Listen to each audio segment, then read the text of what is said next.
Welcome back to the Hater's Guide to VCT Americas. From teams losing players, orgs openly breaking the rules, to Riot almost messing up their Ascensions tournament. This year has had no slowdowns with its exceptional amount of drama and roster moves during the offseason. This is bound to be an awesome season, and it all starts with the kickoff event to qualify for Masters Madrid on February the 16th. I will go based on placement of the VCT regular season for this video.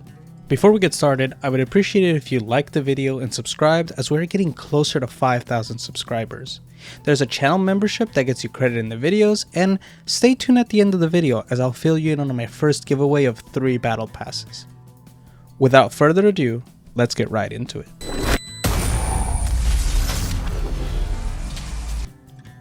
I think the beginner's guide to VCT explained it quite well.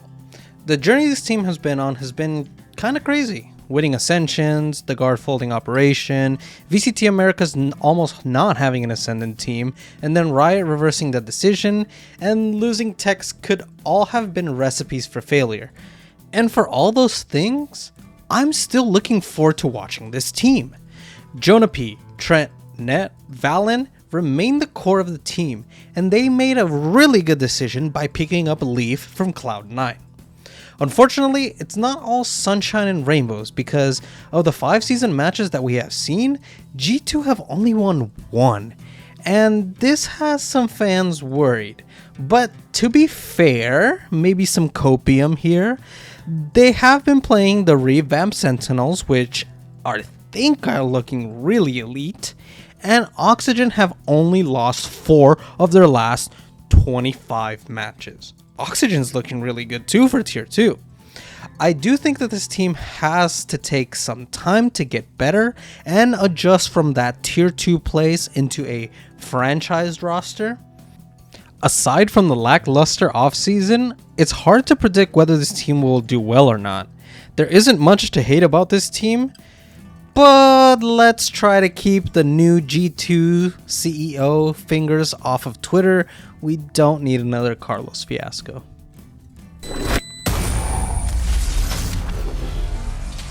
Goodness gracious, it's almost like they didn't even try. The social media intern saw the release of Shy from Leviatan and they automatically sent him a contract.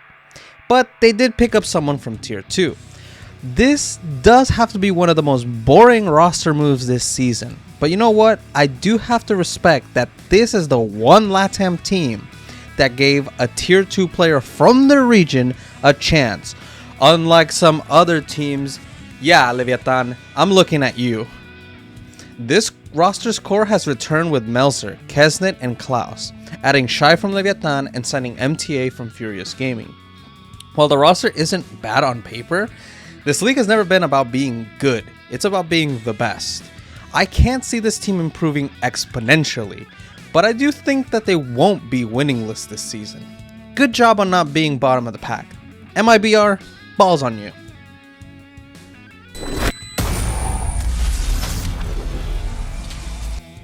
Meu Deus, why is MIBR trying to be loud so bad? You already had Bazooka as your coach last season, and now you picked up Fraud? What you should have done is signed Aspas. He wanted to stay in Brazil, he asked loud for a raise, but let's see what you actually have done. You signed Artzine from Double O Nation, alright, that's better, and you signed Mazine from Furia. I guess that's okay. Keeping FRZ, RGL Meister, and JGZ is crazy to me, especially because that core did nothing for you last year. I commend MIBR for looking in tier 2 Valorant to fill in some space, but after a 3-6 record and a round 1 exit from last chance qualifier, I would have just nuked the entire roster. Cuando su momento más memorable es salvar a temporada de otro equipo, es hora de mudar su mentalidad sobre la construcción de seu time. Well, 100 Thieves. Was there a bigger falloff in Valorant this past year? I mean, in just 1 year, this team went from going blow for blow with the likes of DRX and Fnatic, looking like one of the most promising young cores in Valorant, to embarrassing themselves like no other team had ever done before against MIBR. Their most noteworthy contribution to VCT in 2023 was letting EG squeak into the playoffs. I mean look, We all knew that there were going to be some struggles after they parted ways with Sean Garris, but does anybody remember Will? You know, the extremely selfless entry player who was crucial to the team's rise? Man, could 100 Thieves really use a guy like that right about now?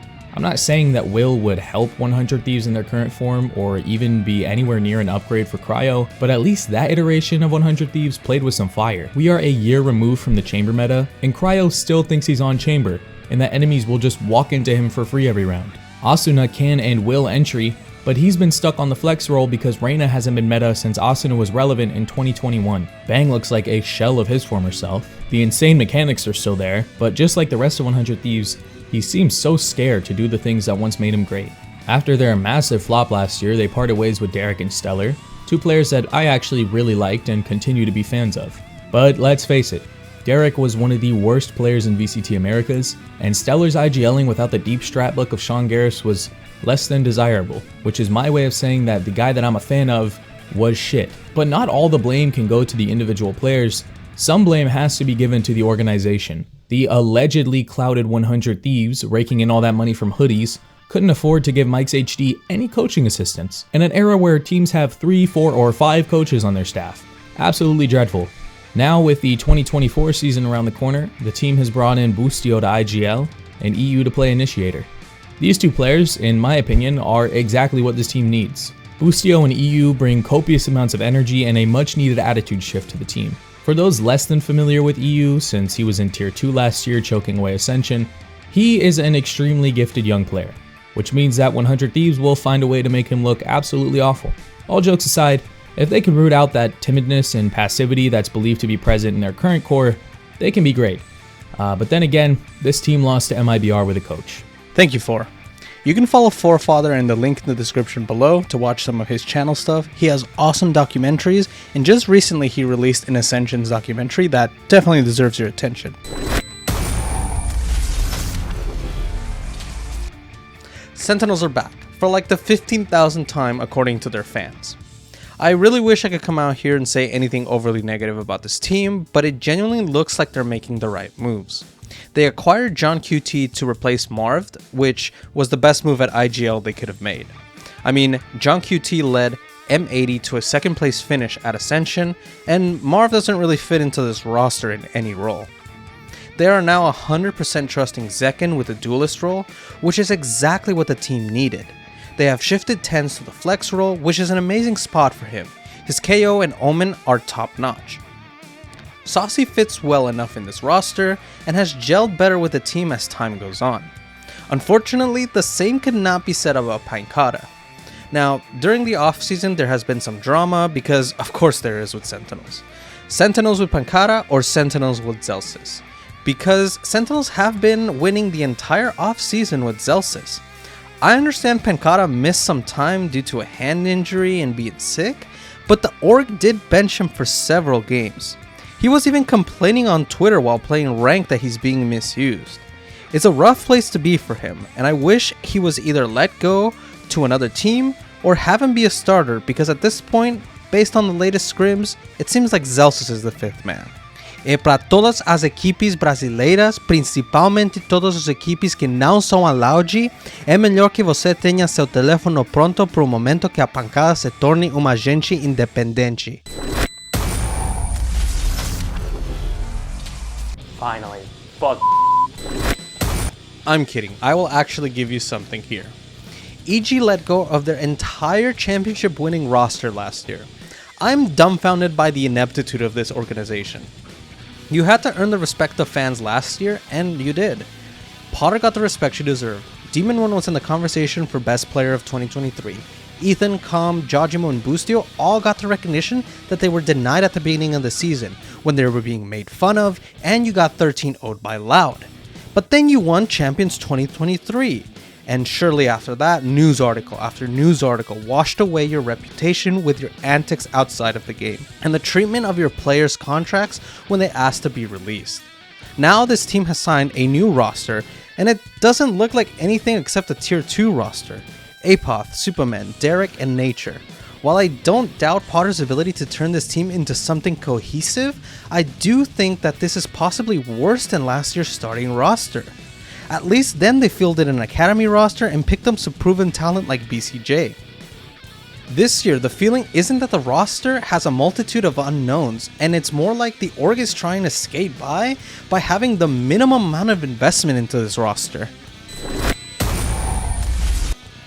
Finally, someone picked up players from the Union. It's almost like they were begging to be signed. That was the best Brazilian roster from Ascension, and they only picked up Havoc. He wasn't even with the Union that long. His last match was May 4th. I get he is talented in the scene and I respect it, but is he a game changer? Judging by the offseason tournaments, not really. Sure, you beat a lot of challenger teams, but you lost against C9, Leviatan, Vitality, and Global Esports. I don't see the improvement off the gate, and as much as I would love for there to be a stronger Brazilian team, the region as a whole seems to be getting weaker. Filho de sua mãe, se você não melhora, ficarei com tanta raiva. O que aconteceu com a região brasileira que não aguentava a merda de Norte América?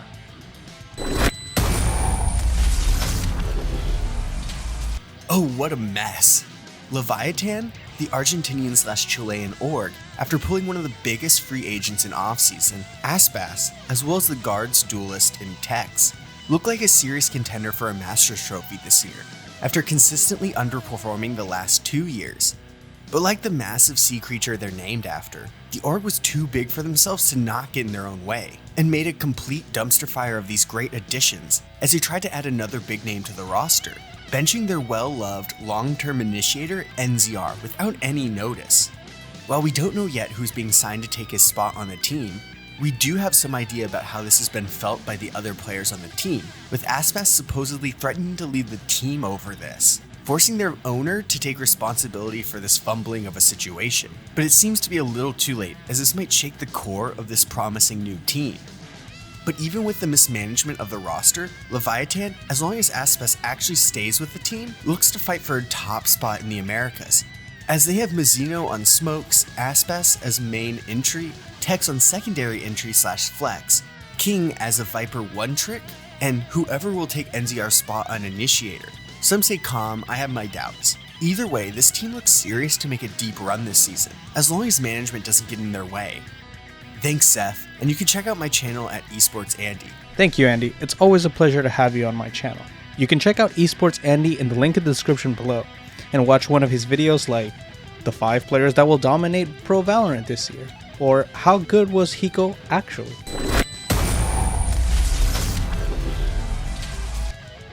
NRG was an absolute mess last year. Let me give you the rundown of this tragedy. Being the most hype roster of the offseason, losing to Loud at lock-in, trolling the first third of VCT Americas.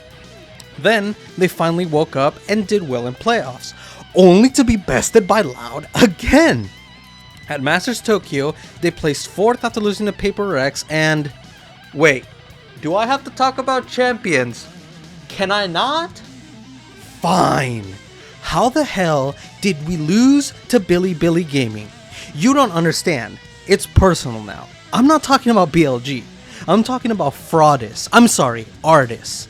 This dude went writing checks that he couldn't cash. And that makes me sick because he was the worst part of the team. Get your ass out of my team, my region, my continent. I'll see Navi at Masters if Angel decides not to troll next year. EMEA double agent looking ass. But on a serious note, let's talk about this year's team. NRG are bringing back another Optic core. I know, you guys are probably tired of this at this point.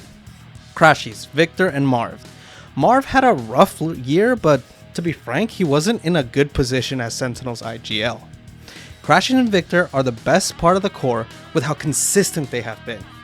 Ethan is supposedly our direct replacement for FNS, and while Ethan was the flex in EG, I think he has enough experience in tac shooters to be the IGL. They got Demon 1, and honestly, this is theoretically the missing piece of last year's roster. So I'm fairly confident that NRG is going to Valorant Champions, the raw talent. Everyone's been a champion. Demon 1 is the new king of hell. Optic is back. Optic is back.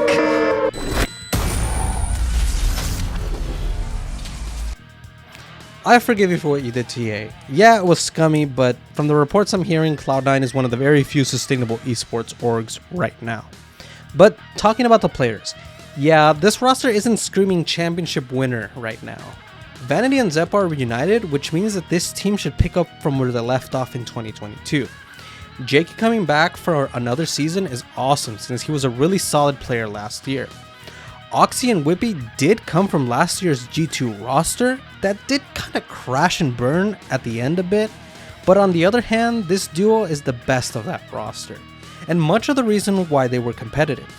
While I criticize a lot of other rosters for not picking up tier 2 talent, C9 have done exactly that, and are banking on young talent like Jakey, Oxy, and Whippy to carry them into 2024.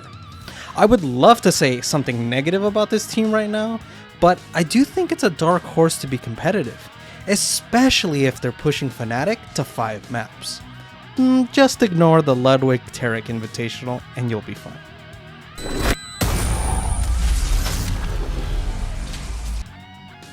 Tu vai morrer, tu vai morrer, tu vai morrer is about what North America is going to be chanting out loud if they don't make playoffs or qualify for Masters Madrid. This team has lost the MVP of VCT Americas, Aspas, and has been replaced with Quick, which is nowhere close to a 1-to-1 replacement.